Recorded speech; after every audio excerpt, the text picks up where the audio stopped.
बिस्मिल्लाहिर्रहमानिर्रहीम। इसमें मोहम्मद इरफान अफजल और आप देख रहे हैं यूनिवर्सल वीज़ा गाइडेंस। तो मैं लेकर आता हूँ आपके तमाम इमिग्रेशन मसाइल का हल। जिन दोस्तों ने इस चैनल को सब्सक्राइब नहीं किया उनसे रिक्वेस्ट है कि चैनल को लाइक करें, सब्सक्राइब करें और शेयर करें ताकि हमारी कम्युनिटी में इजाफा हो।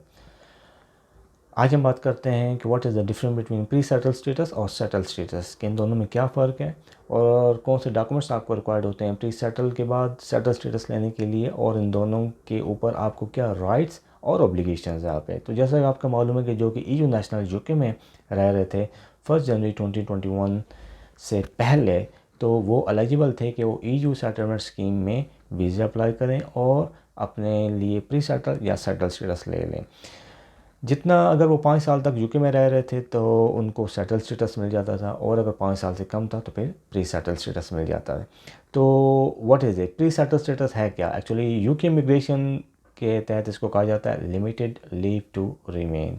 मीन एक सर्टन पीरियड के लिए आपको इशू किया जाता है 5 साल के लिए, और 5 साल तक आप यूके में रह सकते हैं। जो सेटल स्टेटस है इसको यूके इमिग्रेशन में कहा जाता है indefinite leave to remain. Mean आप परमानेंटली यूके में रह सकते हैं बगैर किसी एक्सटेंशन के। मीन ये होता है परमानेंटली।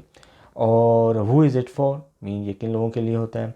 जो प्री सेटल स्टेटस होता है और जो सेटल स्टेटस होता है दोनों में सेम लोग ही होते हैं, मतलब ईयू नेशनल होते हैं, ईईए होते हैं, स्विस सिटीजन होते हैं, उनके फैमिली मेम्बर होते हैं जो कि यूके में रह रहे थे 31 दिसंबर 2020 तक।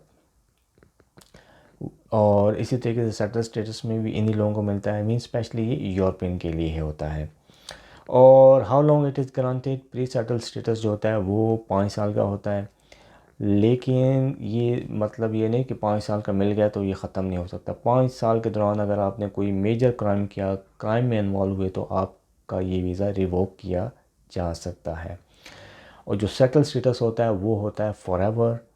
लेकिन इसका भी ये मतलब नहीं है कि मतलब आपसे ये वापस नहीं लिया जा सकता। अगेन अगर आप कोई ऐसी क्रिमिनल एक्टिविटीज़ में इन्वॉल्व होंगे तो ये भी आपसे वापस लिया जा सकता है। सो नेक्स्ट जो है वो है when do need to reapply, क्या ये रीअप्लाई किए जा सकते हैं? तो जो प्री सेटल स्टेटस है, before the expiry of status you are eligible to apply for a settle status. अगर आप यूके में 5 साल से रह रहे हैं प्री सेटल के ऊपर तो फिर आप सेटल स्टेटस के हकदार हो जाते हैं।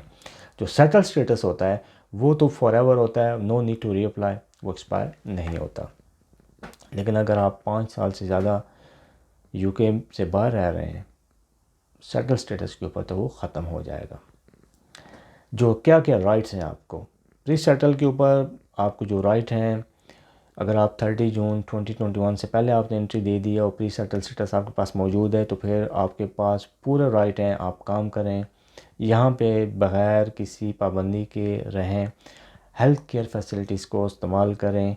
और लेकिन ये जो वेलफेयर बेनिफिट हैं उसके आप हकदार नहीं हैं। ये ग्रे एरिया, कुछ लोगों को मिल रहे हैं कुछ को नहीं मिल रहे हैं, बस कुछ लोगों को वो रिफ्यूज़ कर देते हैं। लेकिन इसके कोई रेजिडेंसी क्राइटेरिया 6 महीने के बाद आप एलिजिबल हो जाते हैं। लेकिन मैं आपको यही कहूँगा कि आप ना ही लें, क्योंकि इन फ्यूचर हो सकता है आपके सेटल स्टेटस के लिए ये नुकसान साबित हो जाए। और सेटल स्टेटस के ऊपर आपको क्या राइट्स हैं? सेटल स्टेटस के ऊपर आपको वही राइट्स हैं जो कि एक ब्रिटिश सिटीज़न को होते हैं। आपको फुल एक्सेस होती है एनएचएस की, आपको फुल एक्सेस है वर्क की, अनलिमिटेड बिजनेस एक्टिविटीज़ में आप इन्वॉल्व हो सकते हैं, आप वेलफेयर बेनिफिट भी ले सकते हैं। कोई आपके सेटल स्टेटस के ऊपर कोई पाबंदी नहीं है इसके तहत। अच्छा, इसके बाद ये है कि कहना है अपना ब्रिटिश नेशनलिटी, जिस वक्त आप प्री सेटल के ऊपर होते हैं तो आप ब्रिटिश नेशनलिटी अप्लाई नहीं कर सकते until unless you get a settle status. Settle status है तो फिर आप ब्रिटिश नेशनलिटी अप्लाई कर सकते हैं, लेकिन इससे पहले आपको नेचुरलाइजेशन की एप्लीकेशन फ़ाइल करनी है। और उसका क्राइटेरिया ये है कि आपने इंग्लिश लैंग्वेज का जो टेस्ट है वो पास करना है, B1 लेवल होना चाहिए, और उसके साथ लाइफ इन यूके टेस्ट भी आपने पास करना है। और उसका मिनिमम रेजिडेंसी क्राइटेरिया है, उसके ऊपर मैंने एक स्पेशल वीडियो बनाई हुई है, काइंडली आप उसको देख लें। जो नेचुरलाइजेशन एप्लीकेशन है वो आपकी अप्रूव हो गई तो उसका मतलब ये है कि आप ब्रिटिश हो गए, आपको सर्टिफिकेट मिल जाएगा और फिर आपकी ओथ टेकिंग सेरेमनी होगी जिसमें आपको पासपोर्ट के लिए आप एलिजिबल हो जाते हैं और आप पासपोर्ट अप्लाई कर सकते हैं। सो ये था कुछ फ़र्क इन दोनों के दरमियान। आई होप आपको वीडियो पसंद आई होगी। अपना और अपने लोगों का बहुत ख्याल रखें। मेरे इस चैनल का भी थैंक यू।